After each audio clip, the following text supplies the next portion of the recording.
Hey guys, I'm at work right now. Sorry if it's a bit loud, but after many years of managing people, projects, I've found that there's like a really simple rule of emotional intelligence that really helps me establish deeper, stronger, and more loyal relationships and friendships, both at work and at home, quite honestly. And I like to call it the rule of recognition. So it would be your default setting, is to focus on what a person does right and make a point to commend the person for those positive actions, like sincerely and specifically. And this accomplishes 3 different things. It encourages the person to continue doing those positive behaviors. And sometimes people ask me, like, why would you commend someone for doing something they're supposed to do? That's their job. That's what they're paid for. But it's like, my answer is always like, so they keep doing it. Because some of us are so focused on looking for things to correct, we're really blind to all the positive things people do on a daily basis. But when you default to looking for the good in others and recognizing their potential, you create fulfilling prophecies. People who continue to fulfill what you've confirmed they're capable of. It also builds trust and almost like a psychological safety net. I'm pretty sure it was like Google. They did like some research thing, and it said with like high psychological safety, your teammates, your friendships will feel safe to take risks around their other, team members, co-workers, friends.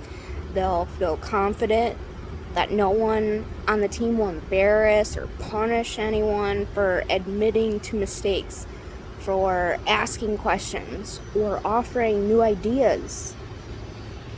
And basically, psychological safety is just a fancy word for trust, The rule of recognition builds trust because the type of commendation it is, this isn't like empty words of flattery, which most people will see through. Nobody wants that fake crap. Rather, be sincere and specific and literally like tailor it to that person, to the individual.